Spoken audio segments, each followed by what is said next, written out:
will call the meeting to order just a few minutes after 6. So our first item on the agenda is to approve the June 25th minutes. When we're asking for moves and seconds, can you please say your name, because we don't have everybody on the screen at the same time. So is there somebody who would like to move the minutes?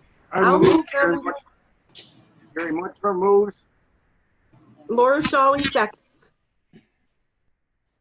Okay. Look, Michelle, do you got a move in a second out of that? Yeah, I did. Okay, No. we have a slight change in the minutes. Kevin Williams, Town of Homer. Were there any changes? Yeah, if I can just then, I was reading my comment where it said Mr. Williams spoke of there being many unknowns and suggested having some type of relief. I don't recall that. If I did, that's really not my position. We could just make a change that, you know, I and the Town of Homer would be for running the consortium as we have been without any premium reliefs at this time. Kevin, what page was that on? Do you recall? It was on page 5, it looks like, on the Board of Directors minutes. Okay. Is that your finger, Kevin? Is that what I'm showing? Yep. What do I do? Got my camera on backwards? I think, yeah, I couldn't tell what was happening there. You have a nice hand. You have a nice hand, Fran? Okay. Okay. Any other changes to the minute? Appreciate that. Thank you very much. Okay, so with that modification, we'll approve the June 25th minutes. All those in favor say aye. Aye. Aye. Aye. Aye. Aye. Thank you. If somebody's going to say no or abstain, you got to yell really loud. Otherwise, we're counting all ayes. So change to the agenda. We do want to switch number 9 and number 10 so we can have the Audit and Finance Committee report and resolutions before we get into the presentation of the 21 preliminary budget. Okay. Any other changes you want to the? Okay. No, I don't think so. Okay, so the chair's report, a couple different things. I do want to take an opportunity to thank Chuck Rankin and Kathy Servos for their role in chairing our governance structure committee for Chuck and our Own Your Own Health for Kathy. Both have done wonderful jobs with those committees. So really wanted to say thank you for your dedication to the consortium and to the work of those committees. So thank you. There's a couple of things that Ellen's going to go over a lot in her executive director's report, but I do want to mention that there was a great deal of time by the Audit and Finance Committee, Ellen, Don, Steve Losey, debating the merits of a premium holiday, the level of premiums for 2021, a lot of back and forth with emails and spreadsheets. So there's been a lot of time, even out, especially outside of the committee meetings, going over everything that we're going to be talking about at under the Audit and Finance Committee. So I just really want to thank everybody for that dedication. It has been a lot of tireless hours for them, a lot of spreadsheets going back and forth, and I just really want to say thank you to Elin and Steve and Don and everybody chipping into that, and Mac and Gordon. It's been a lot of work. We are kind of as you can see, getting over some of our Department of Financial Services MCA hurdles. We still have some work to go.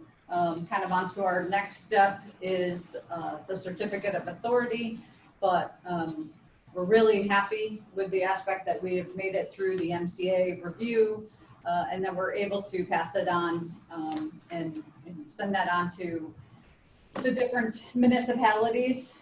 Should I go over the fact that we're gonna wait until after September? Okay.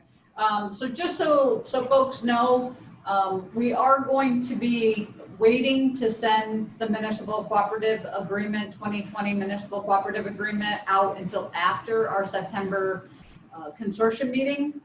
The reason for that is, as part of the DFS review, anytime we add new members, we have to have a new signed municipal cooperative agreement because it changes one element in the municipal cooperative agreement. So what's going to happen is in September is when we would be accepting new members. After the September meeting, we will be sending two municipal cooperative agreements that need to be approved and signed by each municipality. The first one's going to be the 2020 that we just finished the review on. The second one is going to be the 2021, which will have the new members included in it. So we have to send both of those to Department of Financial Services with resolutions from each member municipality. So Elon's got a long cover letter, an email that will be going out. So just so you know, we will be sending two out, just so you can have your municipality prepared for that. On top of that, I want to thank Elon and Steve on their persistence, working to solve our accumulator issues with Excelis and ProAct. Elon's going to be talking a little bit more about that, and it's been a very lengthy process to get that corrected, and they have stayed with it and had conversations and continued conversations and really pushing Excelis and ProAct to get that corrected for our member municipalities and our participants. So thank you for that. I do also want to just say, with all the changes in the world we're living in right now, I am so proud to be working with such a dedicated staff and consultants and board members. The consortium is strong because the people care about providing the best organization possible. So I really appreciate everyone's work that has gone into this during this difficult time. So let's see, I think that is all I have for the chair's report.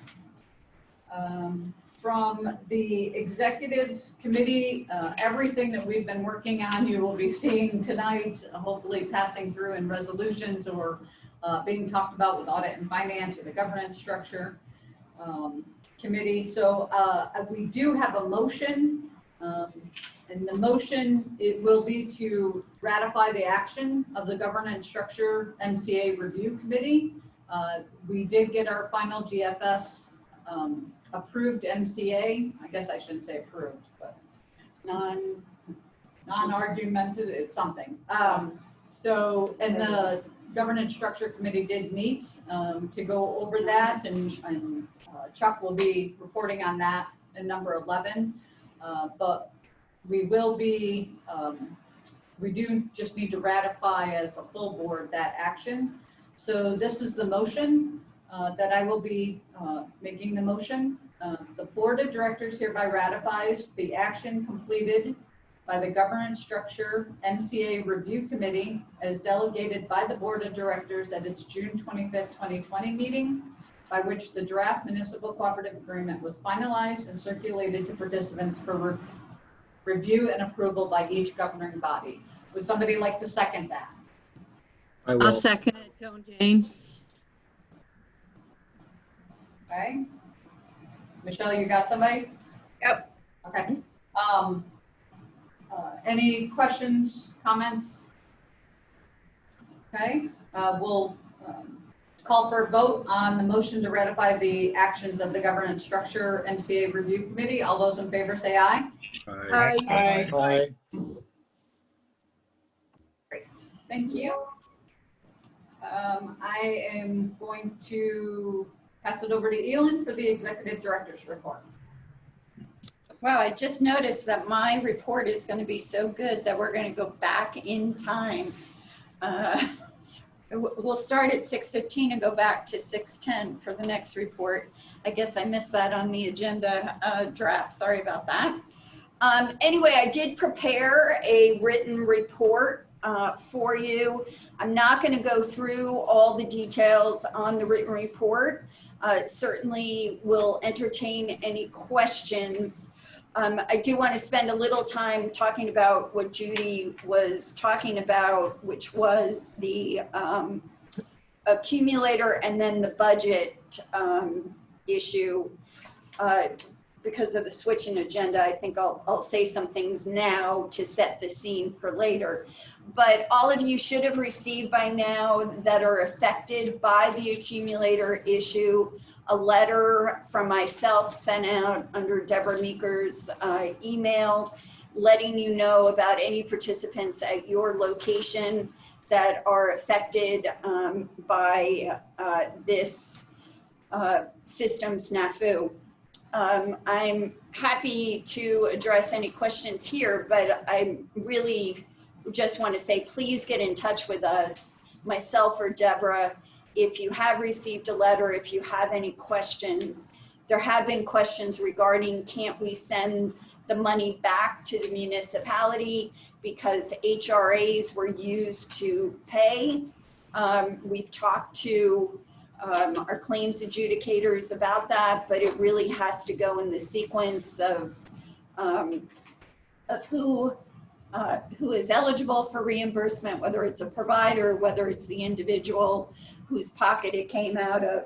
And that is blind to Excelis, whether it's an HRA or the individual. So that's why we're sending you the information, so you can have conversations with your employees and those employees that were affected.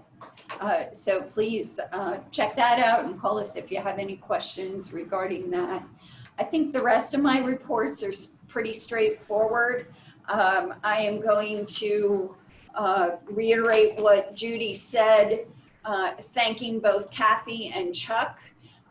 Kathy, a lot of the programs under Owning Your Own Health and our wellness program have grown during Kathy's leadership.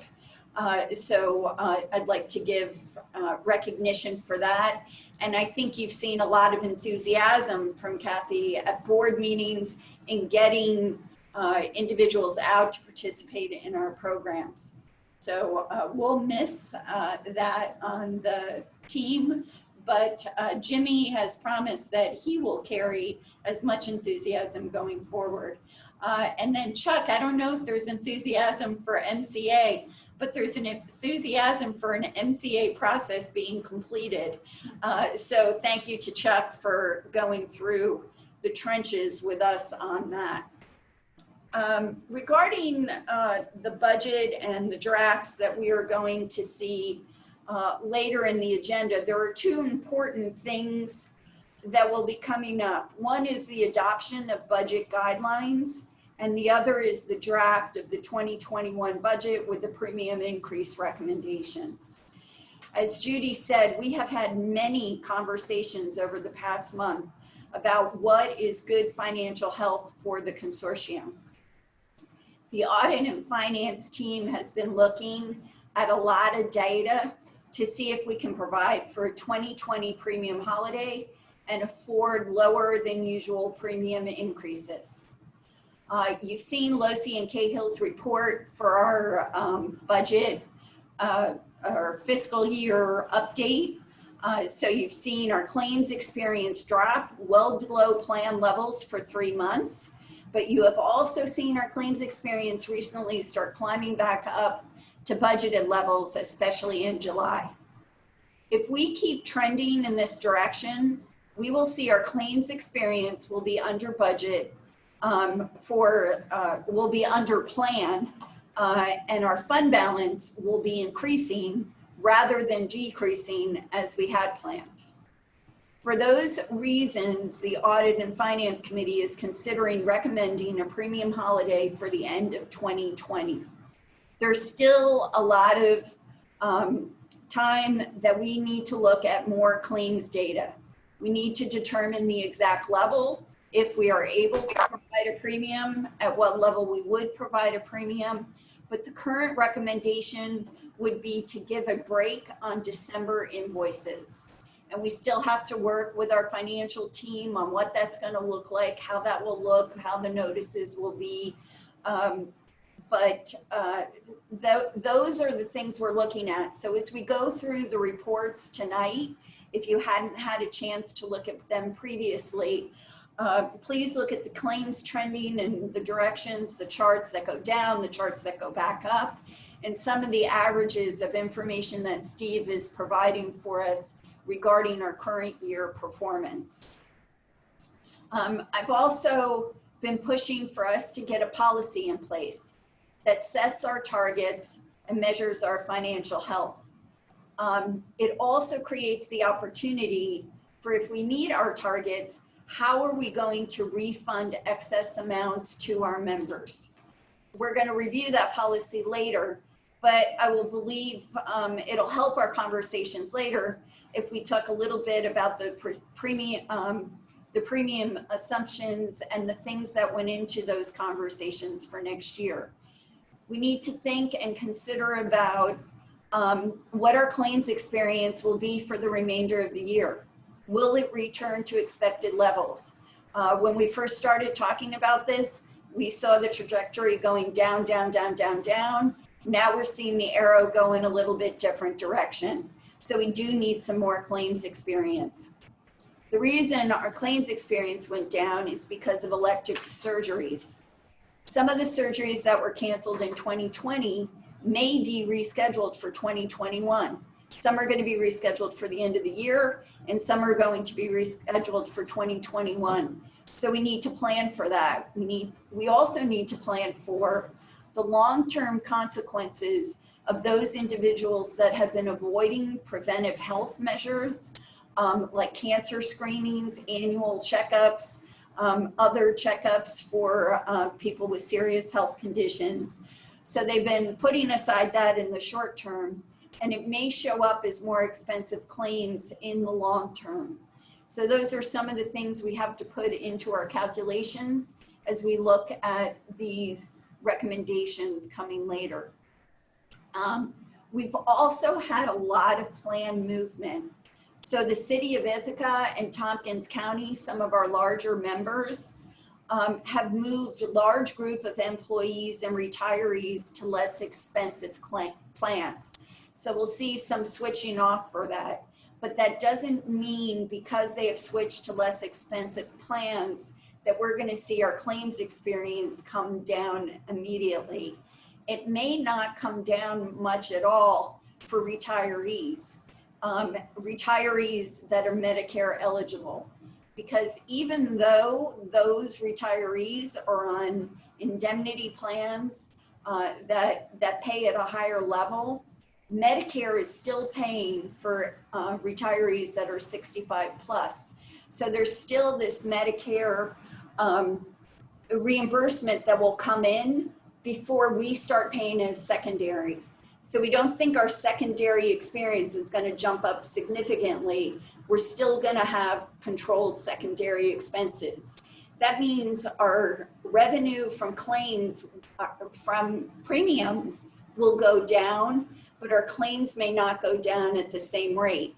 So those are things we're considering as we look at the budget. The other thing we look at is our claims experience. And we've decided over the past years, our claim trending, we have been less conservative as we were in previous years. So we're kind of meeting our revenue level with our claims experience. And we want to continue to make sure our premiums are paid at a level with our claims experience. I don't know if you can see my hands. I'm trying to demonstrate it. We had talked a little bit about dropping premiums. So if our claims are still trending in one direction and our premiums fall below that, this delta will have to be paid by something. It'll be paid by some of the fund balance that we have down here. We can do that in several different ways, but it'll also in the long run be paid by much higher revenue. So we don't want to have a jump in the future by getting these two out of whack. We want to have them both heading in the same direction, a little bit closer as possible, because we do have some cushion down below.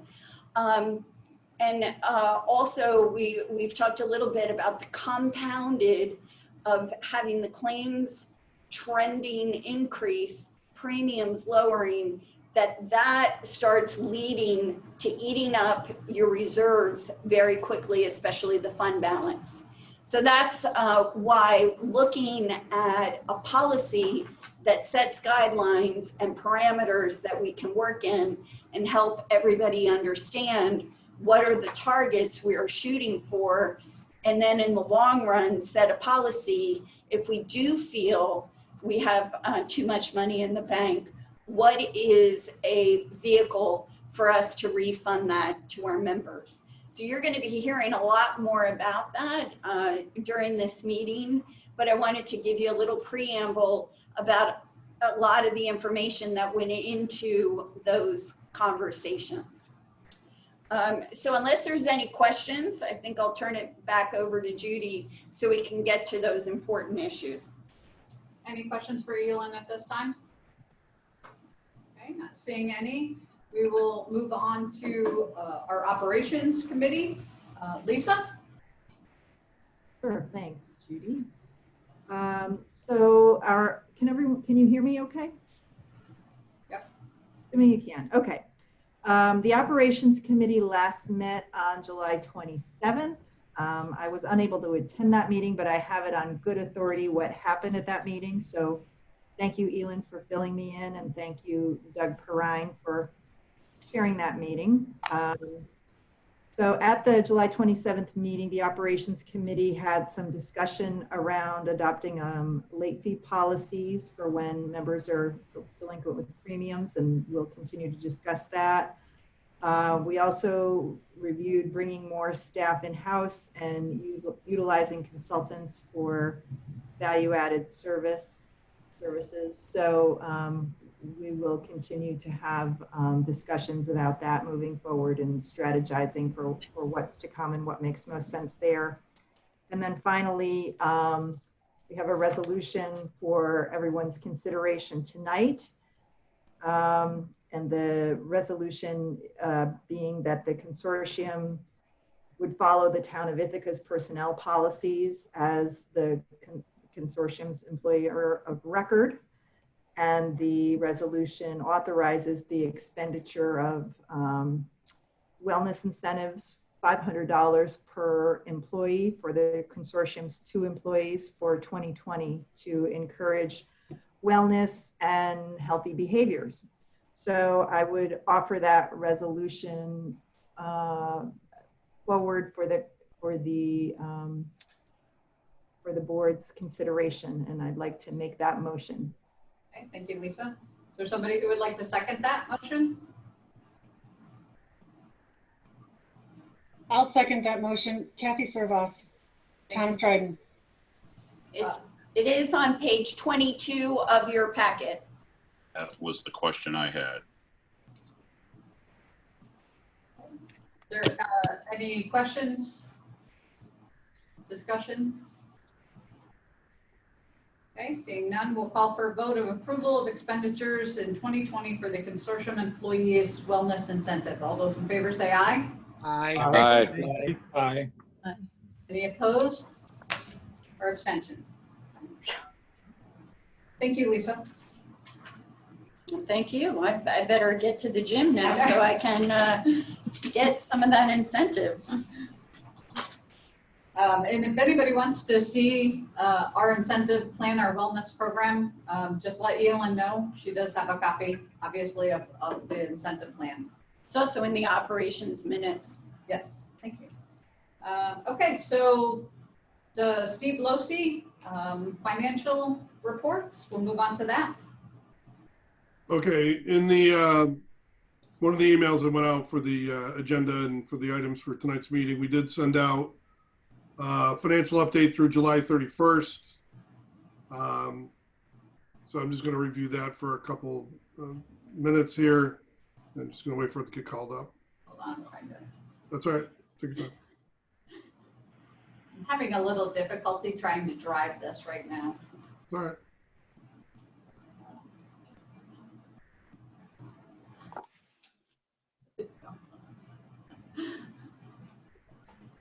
Oh, you know what? Hit stop share, I'm gonna stop sharing. and then hit share screen, and that document should be there. Didn't you have it up earlier? No. Okay. Go ahead, Steve. I'll get All right. there. It's in that. No worries. page. Oh, no, Well, it's not. if everybody has it to refer to, I'll just touch on a couple of key points. So in terms of updates for July 31st, on the revenue side, Now hit our share. premium income's pretty much on budget, so we're in pretty good shape there.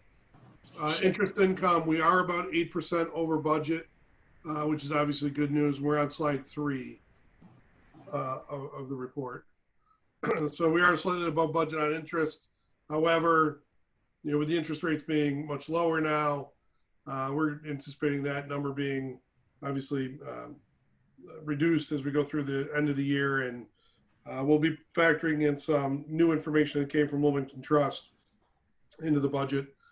For next year, we're going to reduce the interest expectation a little bit in the budget. It doesn't have a huge impact, but we want to make sure what we're putting in the budget is realistic based on where Wilmington Trust thinks our interest rates are going to be for 2021, given the economic issues from the pandemic, et cetera. So we'll make that adjustment, and you'll see that in the next report for our next meeting when we talk about budget. Another update that on the income side was prescription drug rebates. We did get another prescription drug rebate check that came in from ProAct. We now have just a little under $956,000 year to date that's come in. You know, for roughly the first half of the year, we anticipated about 700,000, so we're over budget on that right now. There's another check coming in September, and there should be one more before the end of the year. So we're anticipating we'll be slightly over budget on our prescription drug rebate as well by the end of the year.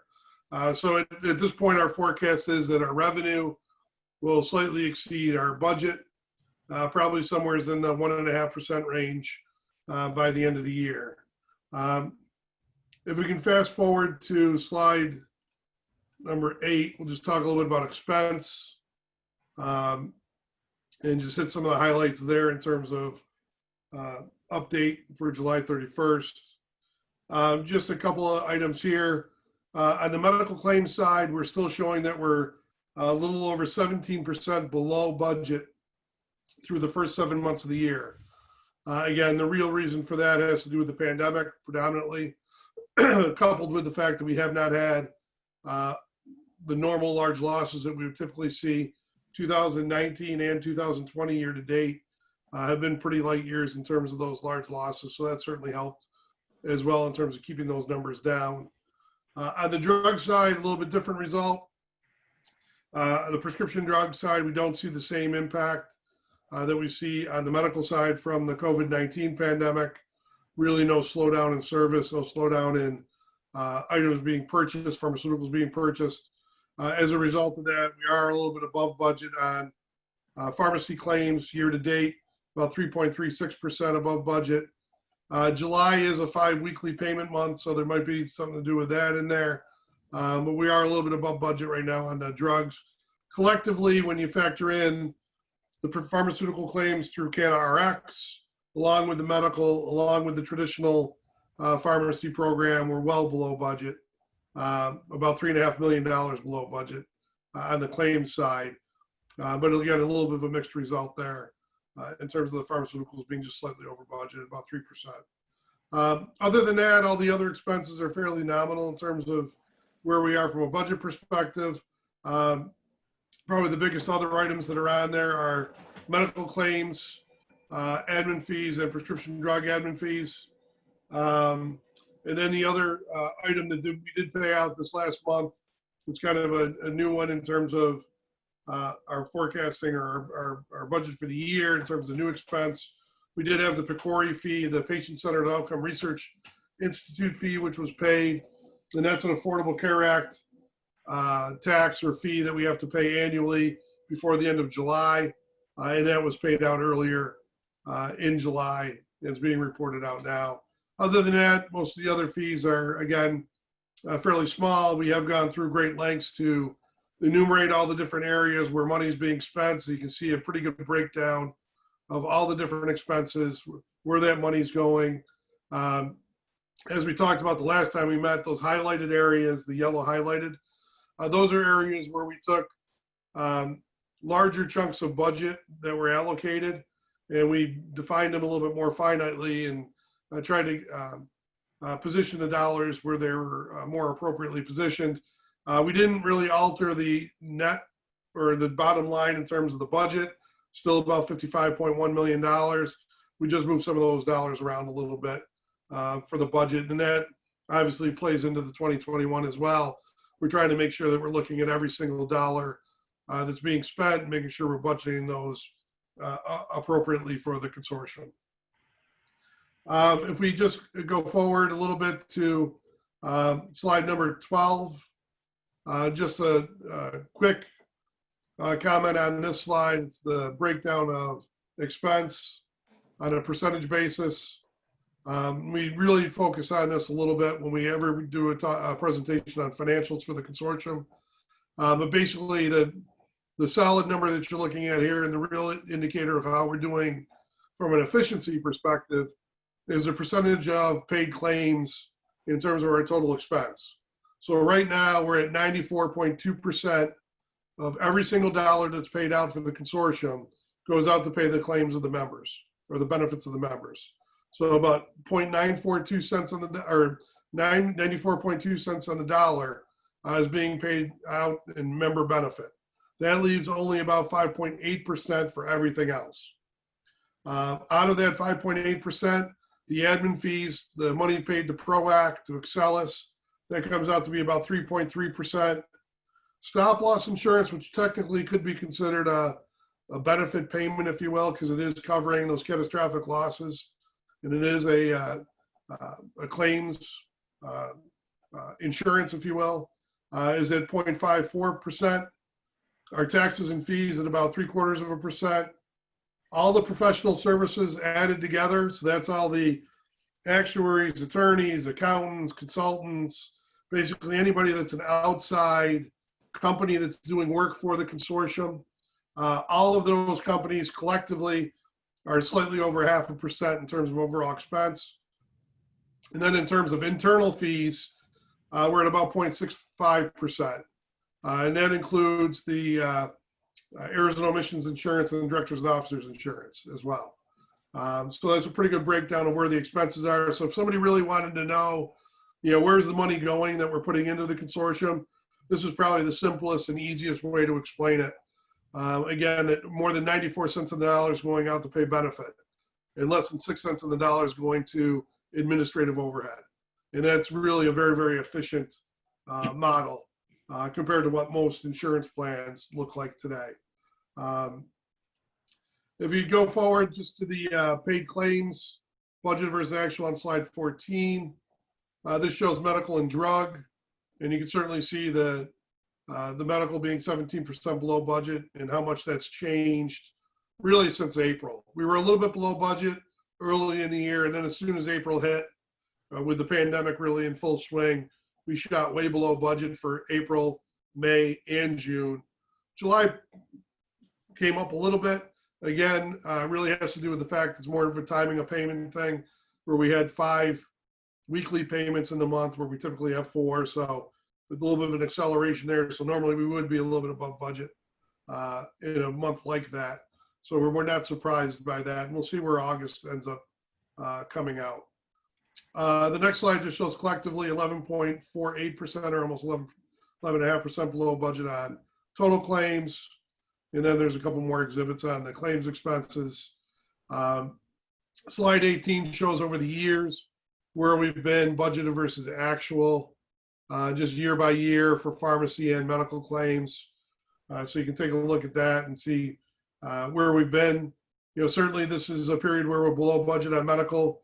It's not the most we've been below budget, but certainly a significant deviation from what we expected. Back in 2015, for no real explanation, reason why, there was no pandemic, there was no anything weird going on. We were $4.5 million below budget that year as well. And that was just a cyclical thing in terms of claims. We didn't have any large losses. And other than that, we've been pretty close to budget. You know, a couple of years a little bit over, most of the years a little bit below. And you can see, you know, it's difficult from year to year to predict with the medical.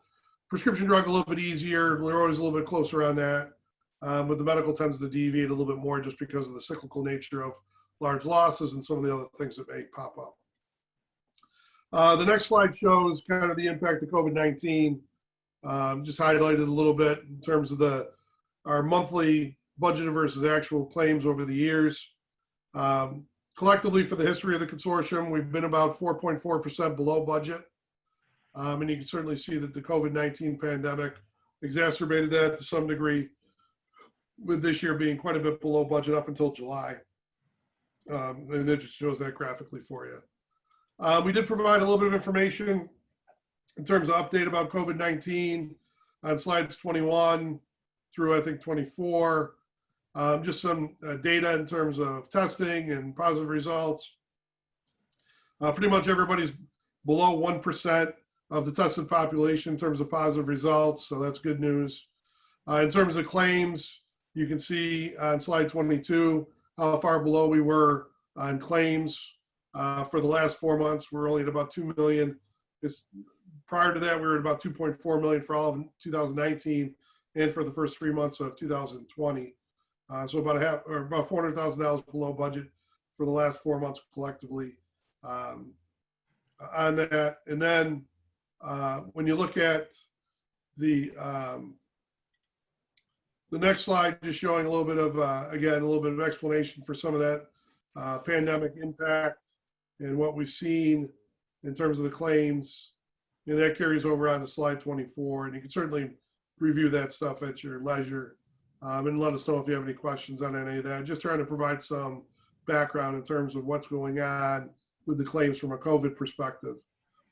In terms of liabilities and reserves, if we flip forward to page 26, I think this is really the real explanation in terms of why I think the consensus so far has been that we would like to try to do something from a consortium perspective in terms of premium relief in 2020, and then also look at obviously trying to keep our rates, you know, at a steady, you know, stable increase from year to year and looking at 2021. But when you look at this exhibit, when we originally budgeted for this year, in terms of the adopted budget, the revised budget, our year to date, where we thought we would be at this point, and then where we truly are, we thought we'd be around $13.5 million, roughly, a little bit less, a little bit more, in terms of unencumbered fund balance. The reality is we're at 17.9 million almost. So obviously we're more than $4 million above where we thought we'd be from a fund balance position. In terms of numbers and where we are currently, in terms of fund balance versus our total premium, our fund balance currently is at about 34% of our premium dollars.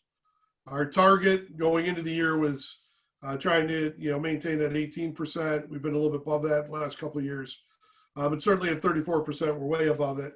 And that's one of the reasons why, and one of the compelling stories why we think that premium relief may be in order, and certainly with everything that's going on from a pandemic perspective, financially for the municipalities, we think it may help. Obviously, a lot of folks. This year we have the extra money, so we're looking at that as a possible recommendation for the 2021 fiscal year. Other than that, in terms of liabilities and fund balance, we have all the definitions in there, and you can certainly read all that at your leisure. And then a little bit of conclusion, which is a lot of the stuff I just spoke about. So I would just open it up for any questions that anybody might have relative to the financial update at this point. Questions for Steve? Hi, Steve. My name's Matt Poinier. I hope you can hear me okay. Yes, I can. Hey, I just had a quick question. So if the trend does not continue from a utilization perspective, and hospitals are able to do more, you know, surgeries, elective kind of things like that next year, do we have the opportunity to store some away or stash some away as a rainy day, or maybe an alternative, way to kind of offset an uptick? Or is that not a concern?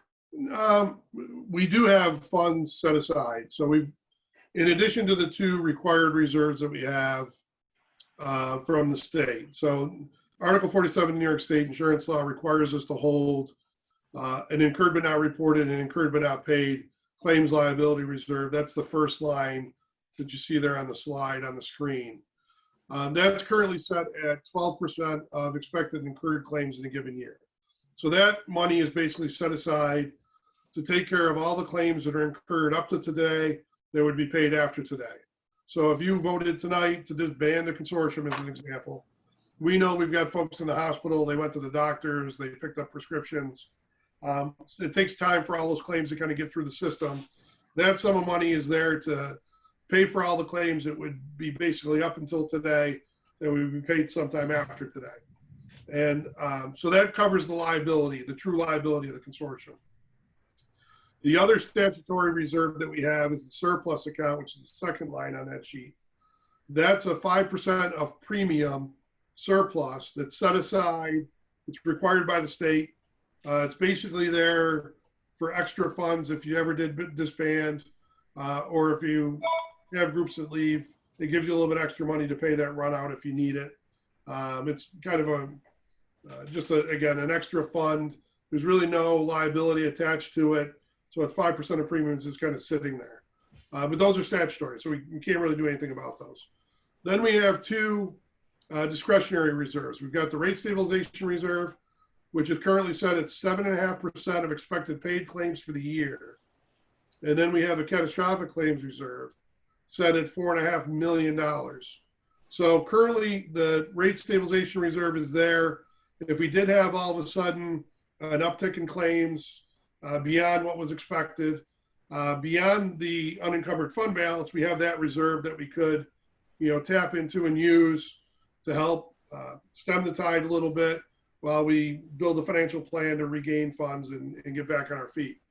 The catastrophic claims reserve is there in case we have an individual large loss.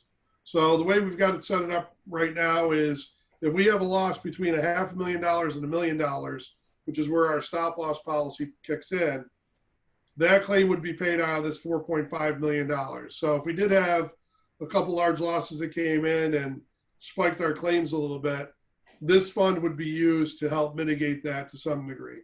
And then on top of that, we still have that $17.9 million sitting in the bank that obviously could be used.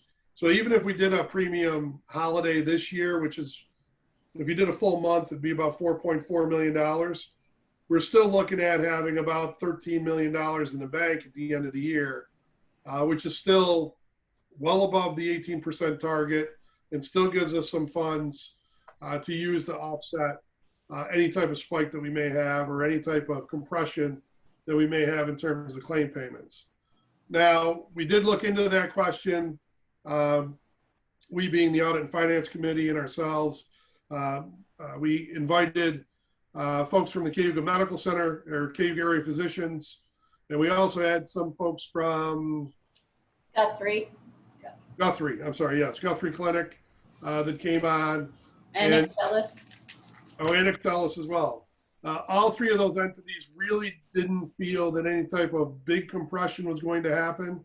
They felt that things just kind of got delayed, and then they would pick up to a more normal pace as we head into the end of the year. Just because of capacity, the fact that they're still holding 30% of their beds for COVID-19, in case we do have, a spike in the pandemic as we get into the fall, a combination of the traditional flu plus coronavirus coming back. The state's still making hospitals hold those beds, so they don't have a lot of capacity, extra capacity at this point. And quite frankly, I think they both expressed that, physicians can only do so much work in a day. So it's not like all of a sudden they're going to do, 30 knee replacements when they used to do 15 a day. It may be 1 or 2 more, but it's certainly not going to be a huge delta of claims that are just going to come through all at once. At least that was their feeling. We are concerned that in future years, that the physician groups in the hospitals may look to recoup some of the losses that they're experiencing this year. In terms of negotiating with Excelis and in that process, we are looking carefully at that, and we're trying to get some advice from Excelis on where that's going. Excelis didn't think that was going to be an issue, but we're a little concerned about that. That could be an issue down the road, maybe 2021 or 2022, as they start to redo some of those contracts. But as of right now, we're not expecting a huge swath of claims to come through and all of a sudden the claims to jump up. And I think that that's been, like I said, vetted out pretty well with those medical communities. And those folks felt similarly. And if anybody in the committee had anything different to add, I'd certainly open up for that. Okay. Any other questions for Steve at this time? Okay, if not, we'll move on to Rick Snyder for a treasurer's report. Is Rick even on? Is Rick on? Do we have Rick? I'm here. Sorry, I gotta go 3 screens before I see everybody. I really don't have anything to report tonight. Thank you. Okay, thank you, Rick. There's questions. We appreciate everything that you do for us, keeping our finances going. So thank you, Rick. Thank you. Okay, so we're going to go to number 10, which is the report from Audit and Finance Committee. So Mac? Yes, thank you. We have 2 resolutions to bring to your attention. Mac, I'm having a hard time hearing you. That has been happening all day. How's this? There you go. Okay. Yes, we have 2 resolutions to bring to your attention. I hope that all have received a modification of the first resolution that was sent out, I believe, yesterday. That's the one that we'll be referring to. And that one is on establishing budgetary guidelines and policies. What I would like to do, because there will be a great deal of discussion on this, and I'm going to encourage every member of the Audit and Finance Committee and the Exec Committee to kind of weigh in, because this first resolution is the byproduct of a great deal of thought over many years. And to each of us, it means something different, or the purpose may be different for each of us. So I'm going to ask for a first and second. I will come back and say a few introductory words and then open it up for discussion. So if I may have a first on the adoption of budget guidelines.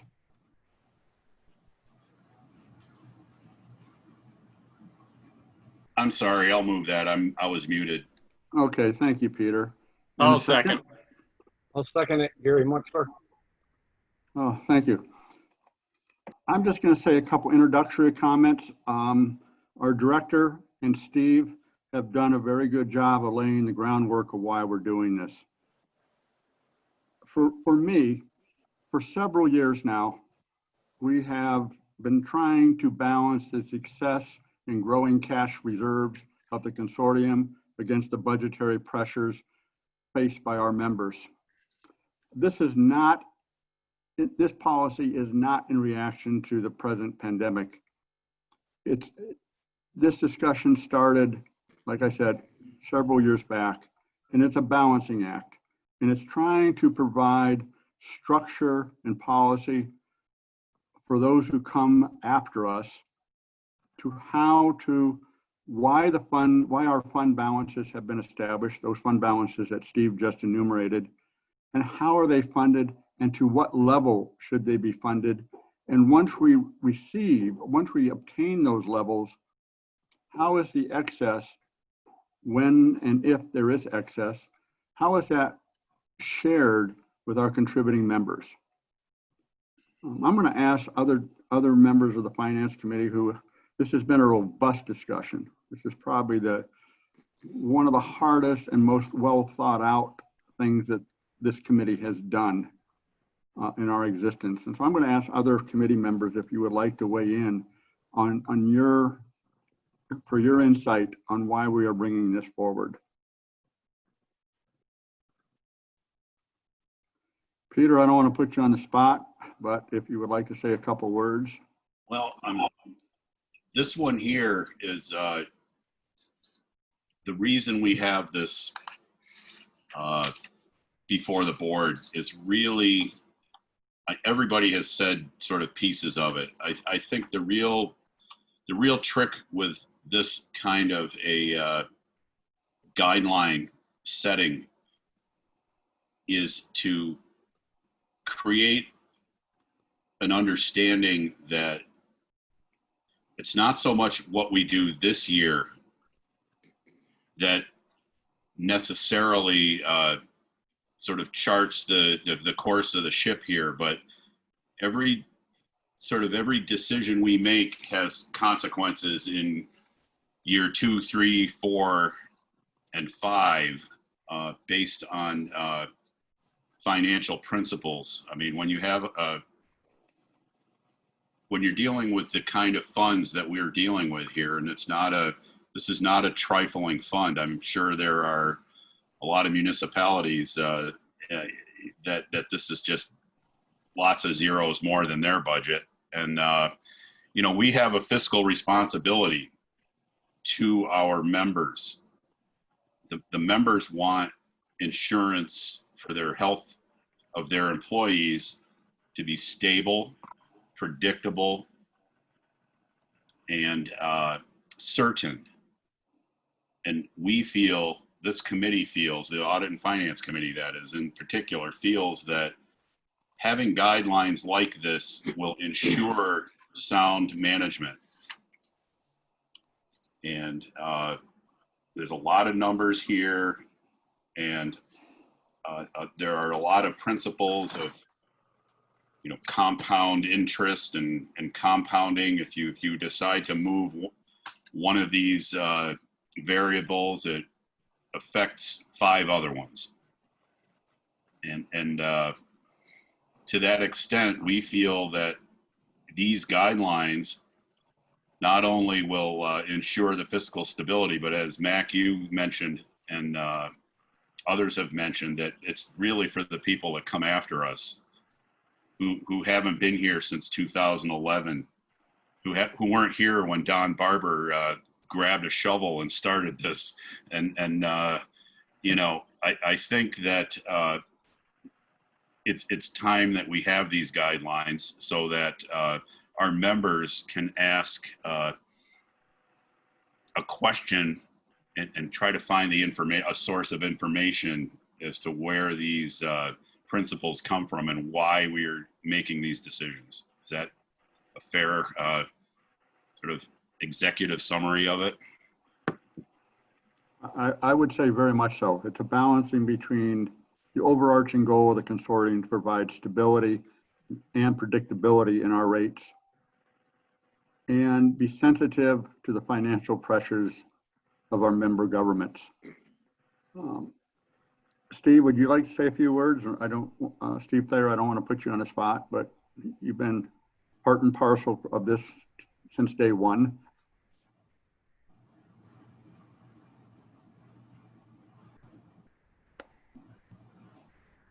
Yeah, so everything that's been said is exactly the reasons we have put this forward for approval.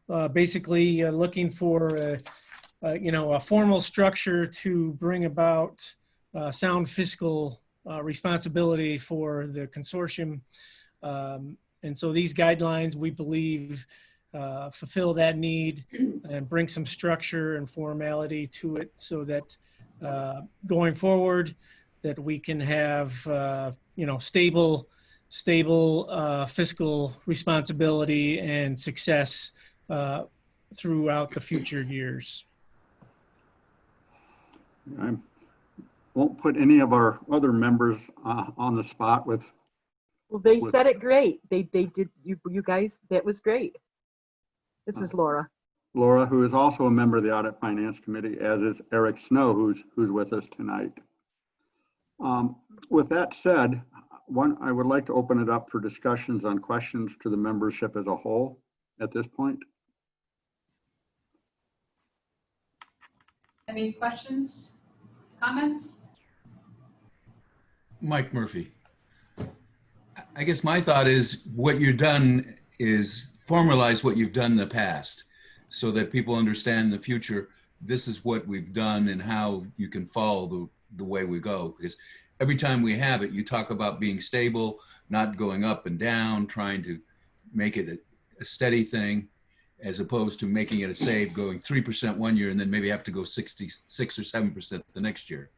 And so my understanding of this is you've just formalized what you've done in the past so that the future will have a guide. Is that somewhat you said? Yes, it is, Mike. I am no longer the only person on the Audit and Finance Committee with gray hair. There will be another generation. And what we are trying to do is put in print that what we have done over the years through thought, guesses, and seat of our pants at times, but an understanding among a long-standing committee of where we're trying to go. So it's, as Peter said, it's more of it's a document for now, but it's equally important. It's a document for the future. Any other questions, comments?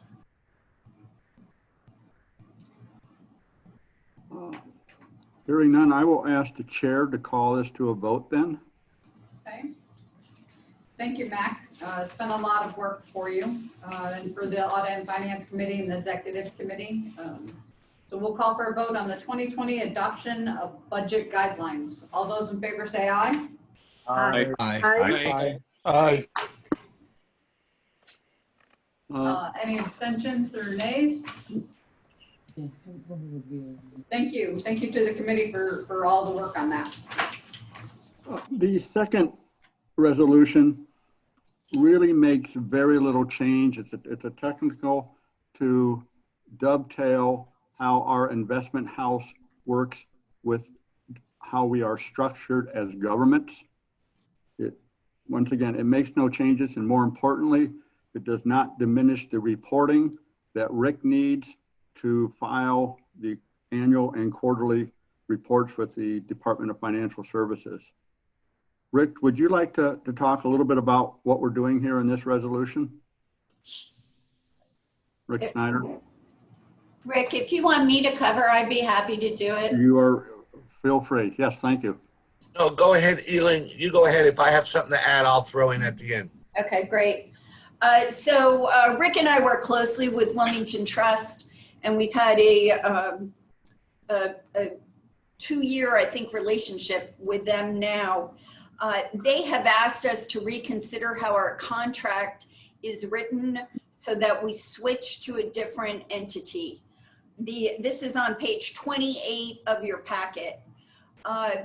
The Wilmington Trust has asked us to certify if any of the proceeds from municipal bond offerings or municipal escrow investments are in our portfolio, which would mean we would have to have all members certify that none of the money that they're using for premiums are part of municipal bond offerings or municipal escrow investments.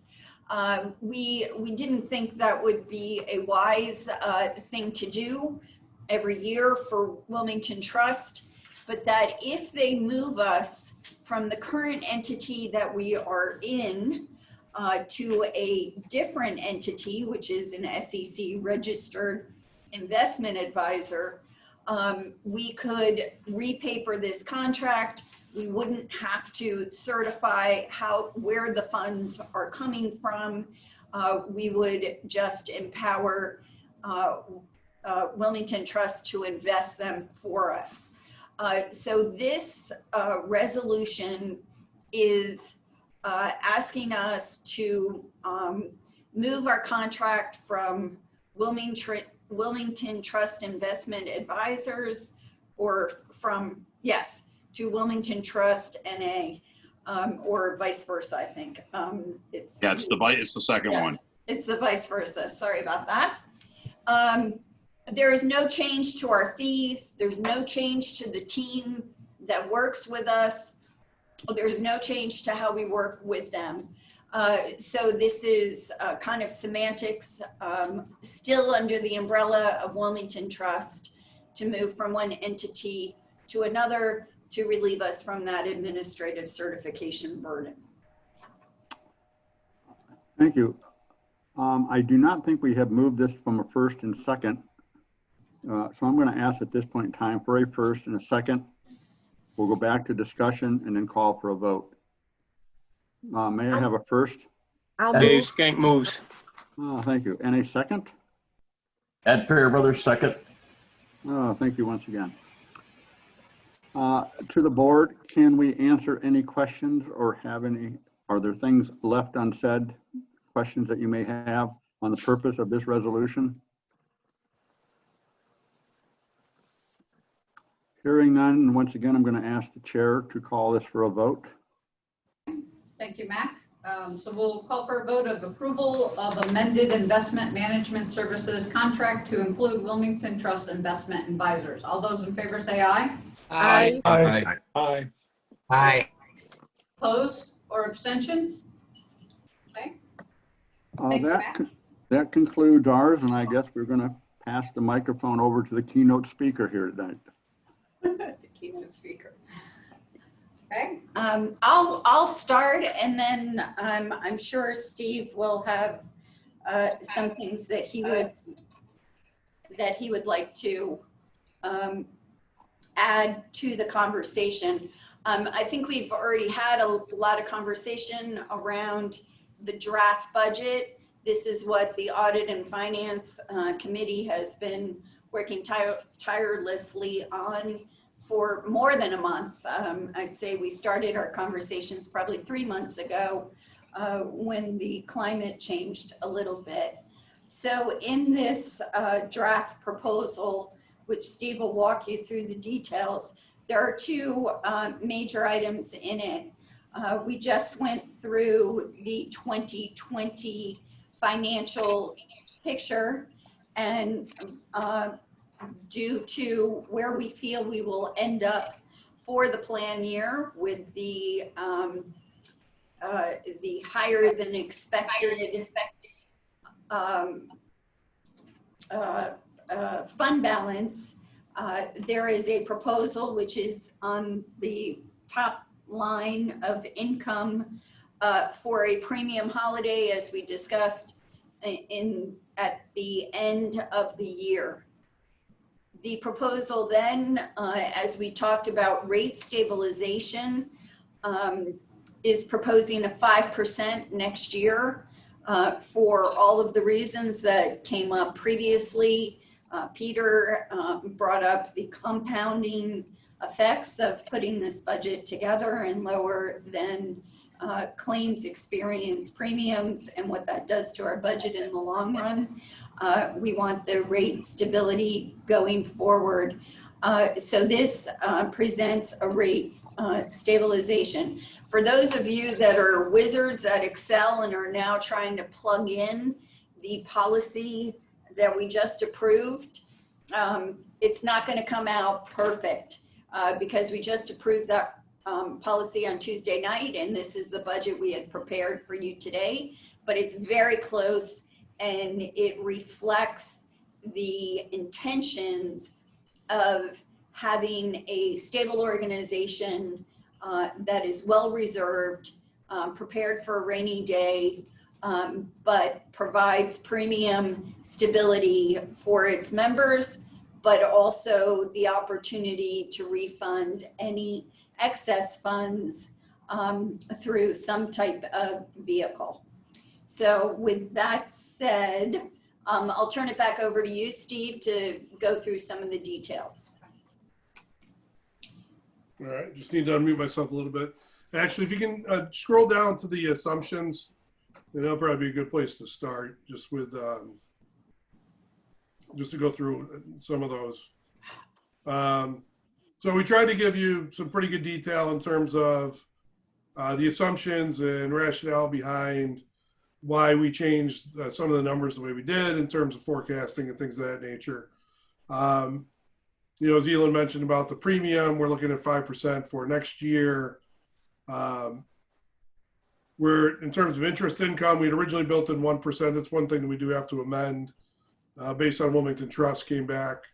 We'll have to be reducing that to a bit in terms of our interest expectation. Yeah. Our prescription drug rebates, we'll ask PROACT one more time for another forecasting of where those are going to be for 2021. When we started the process a few months ago, they had said about 1.4 million for this year and next. It looks like we're going to be a bit higher than 1.4 million this year. So we may be able to adjust that based on what they tell us relative to their forecast on that, which may offset some of that interest. So it may be a net neutral gain or no loss there on that. Oops.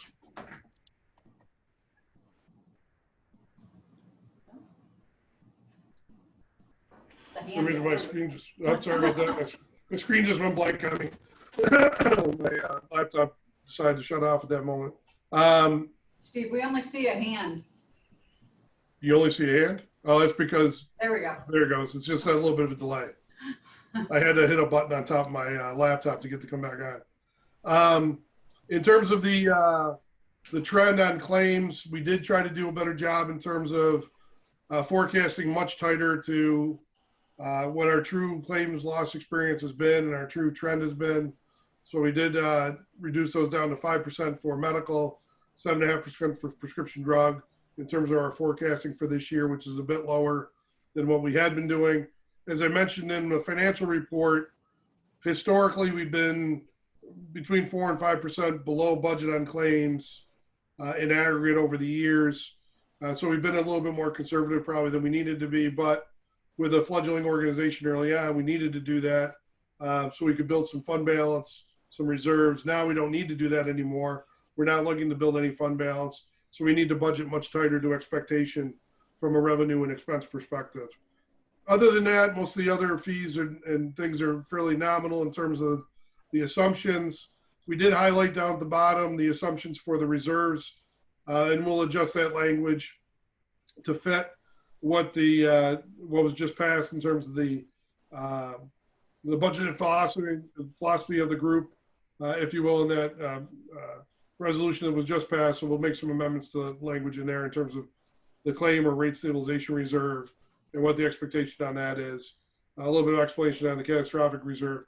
And then if you scroll down just a little bit more, you'll see down at the bottom percentages. And those percentages are percentage of the annual premium for those years that each one of those either reserve categories or surplus accounts account for. So when you look at 2019, where we closed the year, our total cash assets, when you look at all the reserves and fund balance, we were at about 61.5% of our total premium for the year. That's pretty high. And that's one of the reasons why when we were looking at the 2020 budget, we looked to try to build in a little bit of a negative to try to whittle that down a little bit and use it in little bit of chunks over multiple years without using too much of it at once, because as was mentioned, with compounding, all of a sudden, you know, if we don't keep up with our expenses, you can go from a 5% increase to a 10% increase pretty quickly because you've got deficit recoupment that you might have to do. You might have to replenish some reserves, and you've got a trend or inflation built on top of that. That's when you get into those double-digit increases, which we're trying to avoid like the plague. So we really took a hard look at that last year. We took another hard look at it this year, and we'll continue to do that as we look to bring those numbers down. And you can see in our forecasting, those numbers do go down over the years, you know, through this budget process to the point where we get the 2025 fiscal year, our unencumbered balance is down around 14%, which is about a month and a half worth of cash in terms of premium. Our overall cash assets are about 42%. So we did try to take all those things into consideration. We tried to take into consideration, you know, the benefit that we received from the pandemic from a cash flow perspective because claims were down, and looking to provide relief out of that. We looked to try to provide stability through the premium increase by keeping it at 5%. So I think we were trying to achieve a lot of goals in this budget. I think we've accomplished most of them, and only time will tell if we accomplished all of them. But we think it's a pretty sound budget going forward. And unless there's any questions, that's pretty much all I could really add at this point. Steve, do you want to point out where the holiday is? And So how- yeah, okay. So if you look at the premium income for 2020, you'll see that what we budgeted or projected for the year was 52.7 million. We only have 48.6 million roughly projected with our up-to-date budget for this year at this point. So that 48.559 is actually taking into consideration only 11 months worth of premium for this year. So we backed 1 month out, which is about 4.4 million. And that's the result of that. So that's where that's reflected. And when you look from 2020 to 2021, obviously it's not going to be a 5% increase off of our base for 2020 because we're collecting 1 less month. So we have to normalize that to 12 months and then increase it by the 5%. So that's how we get to the 55.9 million for 2021. The only other thing I would mention is some of our assumptions don't really match what's up on top. We worked up from assumptions of 55677 as a lot of these spreadsheets have seen a lot of work and a tweak here. Oh, you're right. I didn't update that from the main sheet to the condensed budget sheet. So you know, I think what I want to point out is the fact that we're still putting work into this. This is just a preliminary to get some idea from board members. If you like the direction that we're going in, because when we do come back the September meeting, we will be asking for approval of the budget. So this meeting is really designed to get input if we're going in the right direction, ask questions of why we're doing something the way that we're doing it.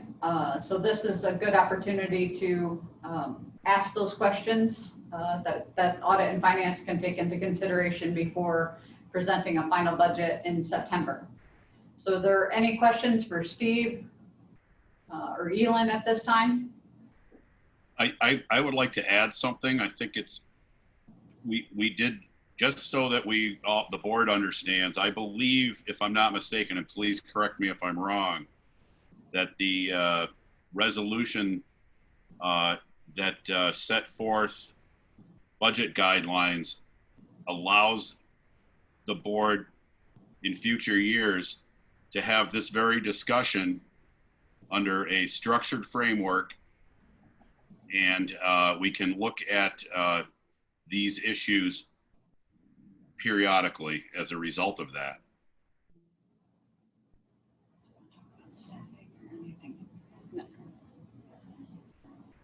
Any questions? Comments? Anybody completely confused?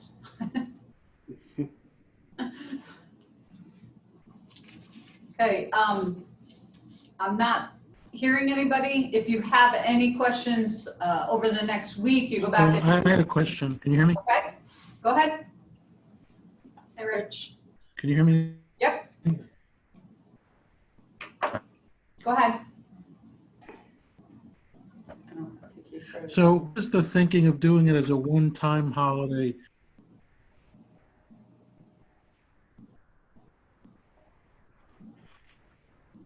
No, I think his computer froze. Yeah, I think. Oh, can you hear me? Yeah. Good now. So what was the thinking of doing the one Not holiday? coming in well. You're- I think the question is, what was the And spread it out premium holiday? over the 12 months, say. All right, sorry. It's good. I think I got it. So in terms of the 1 month premium holiday, 1 month holiday, yeah. really has to do with the fact that our claims are just about 1 month's worth of premium below budget at this point. So we've exceeded our expectation in terms of fund balance, gain, or growth. And with everything that's been going on, and with the fact that, you know, there's been a lot of pressure put on insurance companies to give money back as a result of pandemic impacts on claims. Claims are down, so we've got more money in the bank than we otherwise would have expected. We feel that that should be shared back with the members of the consortium as opposed to holding it in the consortium. And we feel that that will help many of the municipalities as we deal with a lot of the issues from an economic perspective resulting from the pandemic. So that was kind of the rationale behind it. We have about a little over $4 million that we think we're going to have at the end of the year. It pretty much matches up with 1 month worth of with premium. So if we did the 1 month premium holiday, we'd probably be about where we thought we'd be for this year had the pandemic not occurred. So that was the reasoning behind that. Okay. Thank you. Yep.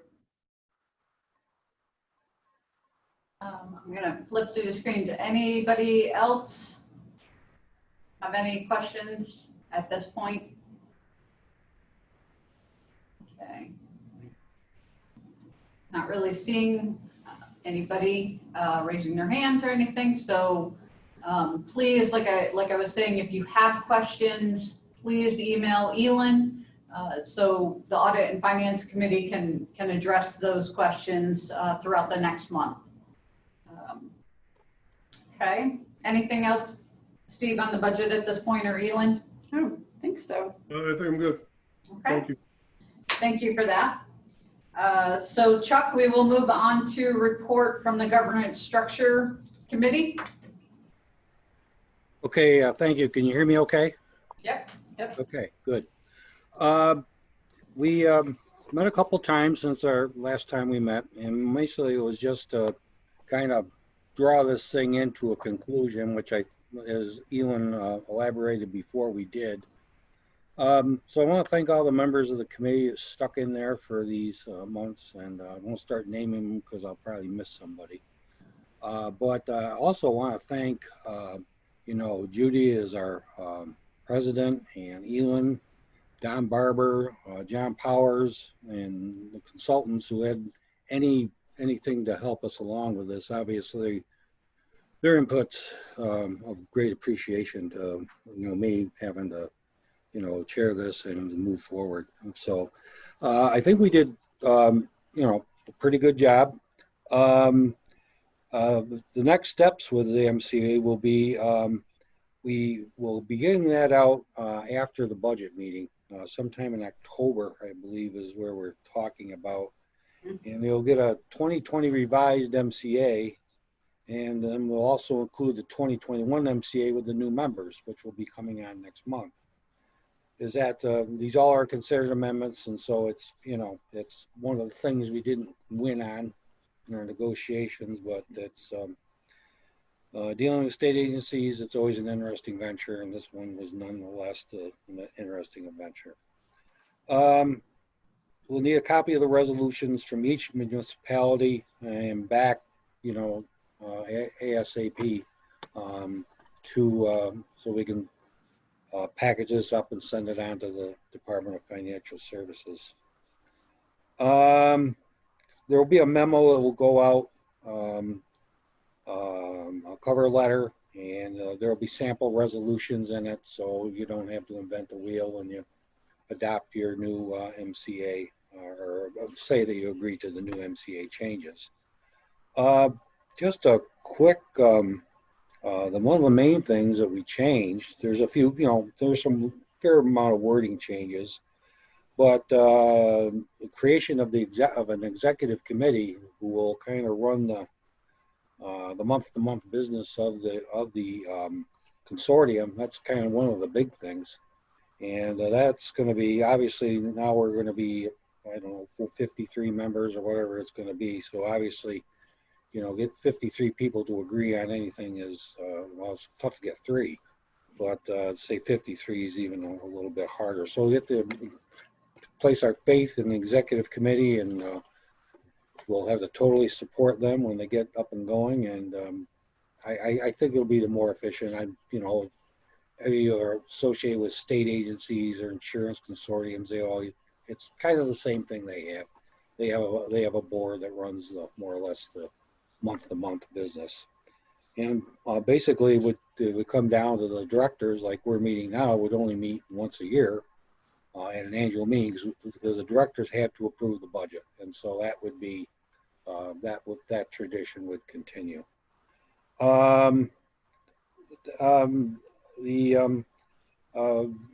There's some other changes. We had to name the exact person as CFO, so Actually, it's the city controller of the city of Ithaca now, so Steve or any of his successors are stuck. And basically, another thing that we're incorporating in is that we're going to expand to, will be 16 counties wide, because we went to the outlying counties beyond the counties that we have as membership right now. We have to update our certificate of authorization to do this. So, but once we have that, we can start talking to people in those outlying counties, Onondaga, Madison, Yates, and a few others. I don't have a lot else. Elin and Judy, if you want to add something in here, you're more than welcome to, but I guess that's all I got. And I guess we've pretty much done our work, and we'll talk about that in item B. So I think you covered it pretty good, Chuck. I don't have anything else. So. Okay. So moving on, basically, since I said, we've done about everything we can do, this probably will have to be resurrected in 2024 or 5, but hopefully I'll be smart and really retire by then. I might have to retire too. So, but, I'm moving in that direction. But Judy, if you want to, move resolution, I will also move. Okay, so on packet page 29, we have the resolution dissolution of the governance structure MCA review committee and extending appreciation to its members. Would somebody like to move that resolution? I'll move it. Thanks, Chuck. Is there somebody who'd like to second that? Joan Jane, second. Thank you, Lisa. Okay. We definitely want to thank all of the members that have served on that committee. It ended up being a little bit more work than I think Chuck thought that he was taking on in the beginning. So we do appreciate staying with us through the whole going back and forth with DFS and making changes. So we appreciate that. If there's any other comments, discussion? Okay, seeing none, we'll call for a vote of approval of the dissolution of the governance structure MCA review committee. All those in favor say aye. Aye. Aye. Aye. Aye. Abstentions? Okay, thank you. Thank you again, Thank Chuck. you. Thanks, Chuck. Thank you. Very welcome. It was fun.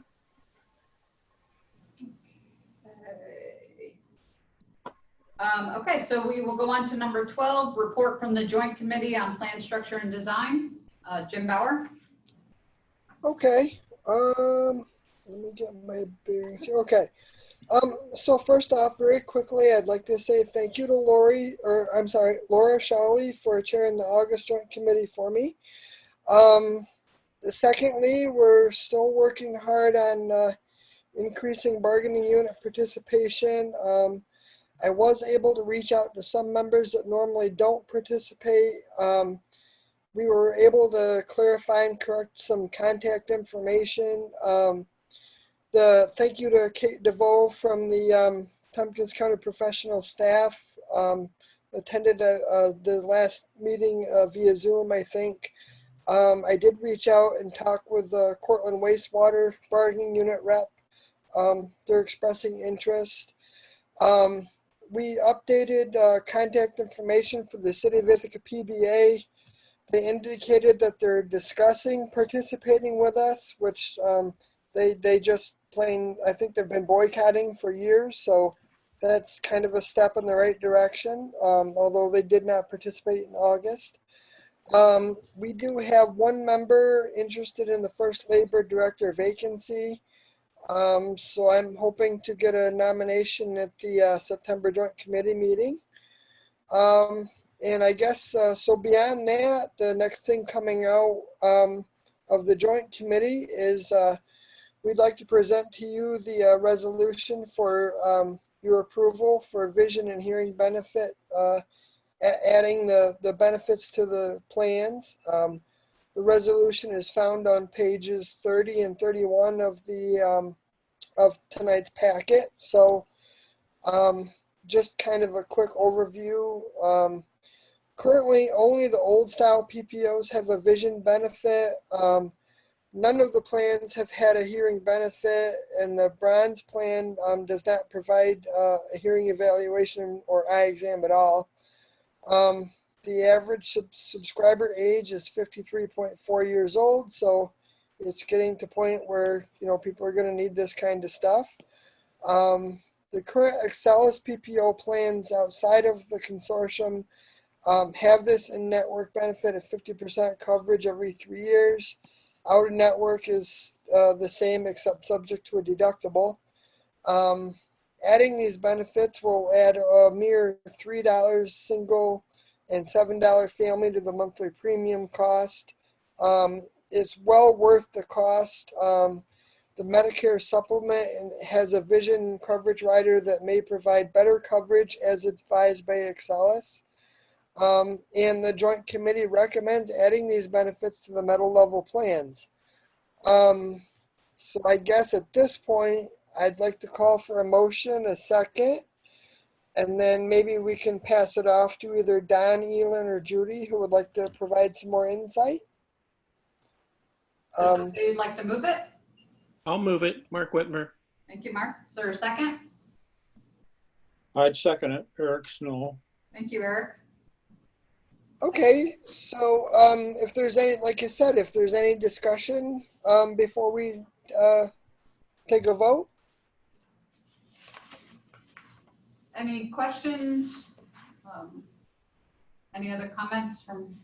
Yeah, I think it's a pretty straightforward benefit, and it's a benefit we've had a lot of questions on of why we don't provide it, especially when people are converting from an Excelis plan over to a consortium plan. Don Barber has been hearing comments regarding that for a while now, and aptly brought this to the Joint Committee for Communication. Excelis helped us fine tune it. So I think it's a pretty straightforward benefit at this time to include hearing and eyewear to our plan. The bronze plan did not have either exam coverage or appliance coverage. So this is really beefing up the bronze plan to be a little more competitive with other plans. So I think at this point it's wise for us to do it, and it brings us in line with some other contemporary plans. And we're really promoting moving forward with our metal level plans and our Medicare supplement plan. So this is not going to go back to any of the indemnity or old style PPO plans. So this is just our newer plans. Any other questions or discussion? I'll just say, this is Mark again, that I wear hearing aids, and they're very expensive, and it's it's definitely a health need. So I really think this is a great addition. So thank you. Thank you, Mark. We agree. Okay, so I guess I have just one comment is thank you to Don for championing this and all the work he's done putting it through the Joint Committee. And so beyond that, I guess if we're ready for a vote, then hopefully we can get this passed. Okay. All those in favor of amendment of all metal level and Medicare supplement consortium plans to include vision and hearing benefits, say aye. Aye. Aye. Aye. Nays and abstentions. Okay, thank you. That's some great movement on our plans. So then I guess moving forward and kind of in the spirit of what we're doing with the Joint Committee, I'm just going to move forward and start with the Own Your Own Health Committee report. First, I guess as we discussed earlier, Kathy has stepped down after, she's done a great job and had some great leadership and I've served on the committee with her, and she brought a lot of energy, leadership, enthusiasm. So I just want to echo, thoughts that were put out in the beginning of the meeting. So I guess as far as the Own Your Own Health Committee goes, the last meeting, they had continued discussions about this year's flu clinics, which I think are going to be extra important given the times that we're in and the COVID and everything. So, and they had also discussions about adding Blue for You to other consortium plans. The Blue for You program provides testing, evaluation of health metrics to subscribers, you know, things like diabetes, cholesterol, stuff like that. And it provides, you know, follow-up and advice, you know, to members who utilize this benefit. So I think it's a good idea. And then, so I guess the main theme tonight is with Kathy stepping down. There's a resolution to dissolve and review the need for the Own Your Own Health Committee. And so Elin has kind of championed an idea that Own Your Own Health Committee really ties into the Joint Committee. It plays off a lot of utilization reports, you know, that come through the Joint Committee. So it's kind of redundant in some ways. So anyway, melding the two together is really going to give us a vehicle for, you know, spreading the word about wellness strategies and stuff like that. So anyway, the resolution is found on page 32 to roll the Own Your Own Health Committee into the Joint Committee. And I guess we'll move it for a second, or move the motion and get a second, and then maybe if there's any discussion. So moved. Who said Doug? Dave Skank. And a second? I'll second it. Kathy Servos. You got it. Okay, so is there any discussion, questions, or concerns? Okay, not hearing any. I guess all those in favor, please say aye. Aye. Aye. Aye. Okay, any nays or abstentions? Okay, so I guess the resolution is passed. Own Your Own Health Committee is maybe formally going away, but the ideas are going to move forward, and I think we're going to have a lot of good ideas, you know, coming out of this resolution. So with that being said, I think my report is done. Okay, thank you, Jimmy. Is there any new business to bring? I think so. Okay. So no new business. So roll call for adjournment. Would somebody like to move adjournment? Judy, can we just clarify that we will be voting in September on both the premium relief, and we will start talking about how we administer that, because it will be different at each location, and we need to get some direction from finance on that if it does pass. So we'll hopefully get more administrative information.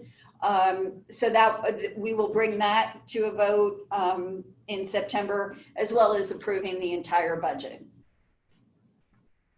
Okay. So September is a really important meeting. So be looking for more information as we finish up the budget. Question, Tom Gray from Senate. Did we get any new participants in our campaign drive? Any new townships or anything?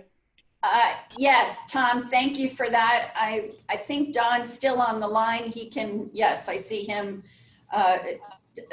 there. We will bring those before the board in September as well. And Don may want to add who we're considering and where it's headed. Thank you. Sure. Thank you all. So we have currently 8 municipalities that have adopted resolutions to join the consortium. They are the town of Catherine in Schuyler County, the town of Cuyler in Cayuga County, the town of Hector in Schuyler County, the town of Tioga and Tioga County, the town of Dix in Schuyler County, and the village of Owego in Tioga County. And in addition to that, there are 3 municipalities that are having meetings this week, special meetings to talk about the consortium. So with the 8 members that have passed adopted resolutions, that are 75 contracts that would be joining the consortium, which would need to be included in our budget analysis as we're working on the next month for next month. So there's been quite a bit of interest, as you can tell, and that's where we stand. Thanks, Don. But Kyler is in Cortland County. Oh, you're right, it is. I used to teach in the school district. Yep. Don, we also have the Ithaca downtown. You're right, that is the 8th one. So the Downtown Ithaca Alliance, which is not a town or a city or a village, does qualify as a taxing authority, and they get the authority and are part of the city of Ithaca's tax base, they get their authority from the city of Ithaca. So we've had our attorney look that over and confirm that they are a taxing authority and do comply with Article 47 and general municipal law as a taxing entity. So they have applied, and the Audit and Finance Committee has recommended the Downtown Ithaca Alliance also as a member. And they'll be coming with 6 contracts. Great. Thank you, Don, and for all of that work. And so we have the potential of 12 new members come January. So it's a lot of work that goes into that. And thank you, Don, for that, and Elin and Steve and all the behind the scenes paperwork. So, and all of the work that goes to Rick and Steve there for reviewing their finances before our Audit and Finance Committee. So a lot of behind the scenes work that goes into bringing a new member. So, yeah. Okay, so it looks like it stopped raining in Ithaca, so hopefully it stopped raining where you are and you can enjoy the rest of the evening. Would somebody like to move adjournment? I'll move. It's Laura. Thank you, Laura. You're welcome. I'll second. Thank you. And all those in favor of adjournment? Great. Aye. Okay. Again, thank you for your dedication and then attending tonight's meeting.